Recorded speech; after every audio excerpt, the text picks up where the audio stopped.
Friends, मेरे channel easy way of learning में आपका स्वागत है। आज हम पढ़ेंगे वर्कशीट नंबर 46 सामाजिक विज्ञान का, नाज़ी और हिटलर का उदय 4। हिटलर द्वारा जर्मनी में शासन। हिटलर ने क्या किया? अब जर्मनी में शासन करने के लिए वो तैयार हो गया है।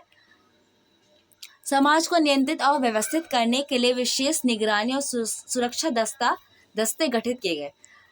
हिटलर ने क्या किया? जर्मनी को सिस्टम को पूरे अच्छे से तैयार करने के लिए, यानी उसमें नियंत्रण करने के लिए समाज पे कि समाज पे सिर्फ मेरा ही अधिकार हो, उसके लिए उसने क्या किया? हरी वर्दीधारी, इसमें सेकंड लाइन में है, हरी वर्दीधारी पुलिस और स्टॉप ट्रूपर्स ऐसे के अलावा गैस्टेपो गुप्तचर राज्य पुलिस एस अपराध नियंत्रण पुलिस और सुरक्षा सेवा एसटी का भी गठन किया। यानी ये इसने तीन या चार उसने वो बनाए, एक नियंत्रण करने वाली पुलिस बनाए ताकि वो क्या कर सके? पूरे जर्मनी पे अपना हक जमा सके। और इन दस्तों को बेहिसाब अधिकार दिए। उसने क्या किया? सबको बेहिसाब अधिकार दिए। किसी को देश निकाला या गिरफ्तार किया जा सकता है, यानी किसी भी इंसान को आराम से देश निकाला या गिरफ्तार किया जा सकता है। किसी को भी कैद कर यातनाओं गृहों में भेजा जा सकता है, किसी को भी कैद किया जा सकता है। सबको जो पुलिस उसने बनाई है हिटलर ने, उसको पूरा अधिकार है। 1933 में हिटलर ने लीग ऑफ नेशन से पल्ला झाड़ लिया। जो लीग ऑफ नेशन था उससे हिटलर को छोड़ दिया और 1936 में राइनलैंड पर दोबारा कब्जा कर लिया।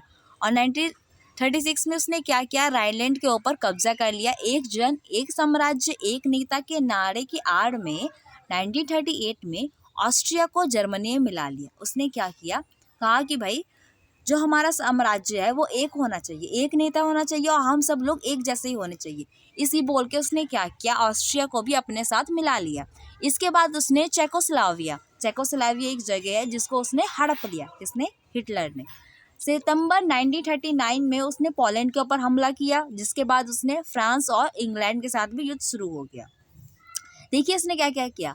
1933 में इसने लीग ऑफ नेशन से पल्ला झाड़ दिया। फिर उसने 1936 में राइनलैंड के ऊपर कब्जा किया।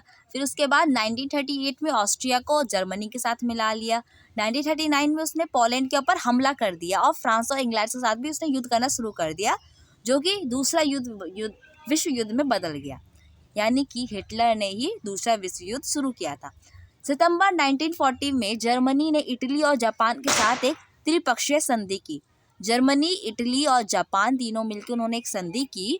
जून 1941 में उसने सोवियत संघ पे हमला किया। हिटलर ने अब क्या किया? उसने सोवियत संघ पे हमला कर दिया। ये हिटलर की एक ऐतिहासिक बेवकूफ़ी थी। सोवियत संघ पे हमला करना उसकी सबसे बड़ी बेवकूफ़ी थी। जब जापान ने हिटलर को समर्थन दिया और पर्ल हार्बर पर अमेरिकी ठिकानों को बमबारी का निशाना बनाया, तो अमेरिका भी दूसरे विश्व युद्ध में कूद गया। जापान ने क्या किया? हिटलर का समर्थन दिया और उसने पर्ल हार्बर जो अमेरिकी ठिकाने थे उस पर उसने बमबारी कर दी। किसने? जापान ने मिलके। तो अमेरिका को गुस्सा आ गया, अब वो भी विश्व युद्ध में कूद पड़ा। यह विश्व युद्ध जो था मई 1945 में हिटलर की पराजय और जापान को हिरोशिमा शहर पर अमेरिकी परमाणु बम गिराने के साथ खत्म हुआ। क्योंकि जापान ने अमेरिका के कुछ इलाकों पे उसने बमबारी गिराया था, तो अमेरिका भी चुप रहने वाला थोड़ी ना है। उसने जापान की हिरोशिमा और नागासाकी, 2 शहर है, वहाँ पे उसने बम गिरा दिया। कौन से? परमाणु बम। आज के भी टाइम पे वहाँ पर क्या है, जो लोग पैदा होते हैं वो कुछ ना कुछ तरीके से अपंग होते हैं, कुछ ना कुछ उनके प्रॉब्लम्स आते हैं, क्योंकि ये न्यूक्लियर बम था। और परमाणु बम तो आप जानते हैं ये बहुत ही खतरनाक होता है। सत्ता में पहुंचते ही नात्सियों ने शुद्ध आर्य जर्मनों के अलावा अन्य नस्ल बीमारों और समाज को अवांछित मानकर उन्हें सफाया करना शुरू कर दिया। जो जर्मन था उसमें जो उनके प्योर नस्ल जो थी, जो शुद्ध आर्य जर्मन थे, उनको नाज़ी क्या मानते थे कि ये खराब लोग हैं और इनको ख़त्म किया जाना चाहिए। यूथनेजिया दया मृत्यु कार्यक्रम के तहत लाखों जर्मनों को एक साथ मार दिया गया। नाज़ी जर्मनों को सबसे बुरा हाल यहूदियों का हुआ।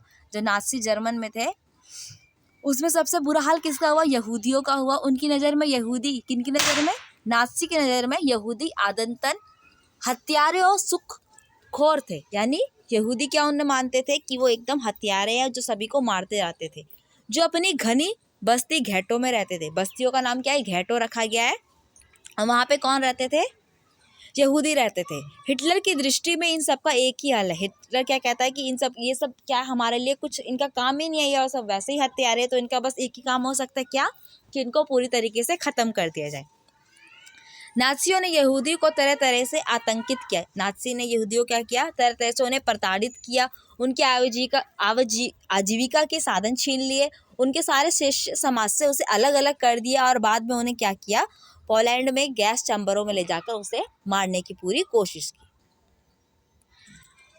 ठीक है, आगे हम क्वेश्चन देखते हैं। हमारा पहला क्वेश्चन है, हिटलर ने जर्मनी में नियंत्रण बढ़ाने के लिए कौन कौन से संगठन बनाए? कौन कौन से संगठन बनाए हैं? तो हमने इसका आंसर पढ़ा था, तो इसका आंसर है, हिटलर ने जर्मनी में नियंत्रण बढ़ाने के लिए निम्न तरीके से कौन से संगठन बनाए? हरी वर्दीधारी पुलिस और स्टाफ ट्रूपर्स, इसे ऐसे कहा गया। गेस्टापो गुप्तचर राज्य पुलिस, एसएस अपराध नियंत्रण पुलिस, एसडी सुरक्षा सेवा। इसके अलावा इन दस्तों को कई सारे उन्होंने अधिकार भी दिए। सेकेंड क्वेश्चन पढ़ते हैं, नाज़ी सोच के अनुसार अवांछित लोग कौन कौन थे? नाज़ी सोच के अनुसार कौन कौन लोग थे? नाज़ियों की सोच में शुद्ध आर्य जर्मनों के अलावा अन्य नस्लों, बीमारों और समाजों को अवांछित मानते थे। कौन कौन से थे? शुद्ध आर्य जर्मन, और उसके अलावा जो और भी बाकी नस्लें थी और बीमार और समाज में जो भी लोग ये सब हैं, बीमार लोग, अलग से नस्ल वाले, उन सबको वो अवांछित मानते हैं, यानी कि उनका हमारे समाज में कोई भी अधिकार नहीं, उन्हें हटा दिया जाए। हिटलर ने किन किन देशों पे आक्रमण किया? मानचित्र पहचाने, यानी मानचित्र में आप देख के आप बता सकते हैं कौन कौन से उस पे हमला किया। तो हम इसका आंसर लिख लेते हैं। हिटलर ने कई देशों पे आक्रमण किया। चेकोस्लोवाकिया पे हड़पा, 1939 में पोलैंड को हमला किया, फ्रांस और इंग्लैंड के साथ युद्ध किया, और 1941 में सोवियत संघ पर भी उसने हमला किया।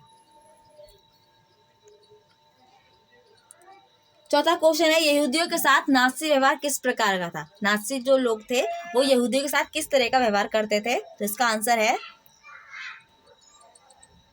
उनका मानना था कि यहूदी आदतन हत्यारे और सुखखोर थे, जो अपनी घनी बस्तियों घेटों में रहते थे। ये सब यहूदियों को पूर्ण रूप से खत्म कर देना चाहिए। क्या कर देना चाहिए? खत्म कर देना चाहिए। नाज़ी ने यहूदियों को आतंकित किया, आजीविका और साधन छीन लिए, समाज में अलग थलग कर दिया और पोलैंड के गैस चैम्बरों में उन्हें मारने की पूरी रणनीति अपनाई। ठीक है, पांचवा क्वेश्चन है, क्या आपको अपने आसपास से किसी प्रकार का भेदभाव नजर आता है? इसे दूर करने के लिए आप क्या प्रयास करेंगे? मैंने इसका आंसर लिखा है, जाति भेदभाव, लिंग भेदभाव, रंग भेद और धार्मिक भेदभाव आसपास में मेरी तरफ नजर आता है। मैं इसके खिलाफ हमेशा अपनी आवाज उठाती हूँ ताकि लोगों द्वारा इसे आगे बढ़ने से रोका जा सके। इसके खिलाफ आवाज उठानी चाहिए ताकि ये आगे ना बढ़ सके। फ्रेंड्स, यहाँ पे हमारा वीडियो कंप्लीट होता है। आई होप आपको वीडियो पसंद आई होगी। इसे लाइक कीजिए, कमेंट कीजिए और अपने सारे दोस्तों के साथ शेयर कीजिए ताकि वो इजी इस वर्कशीट को कर सके। Thank you.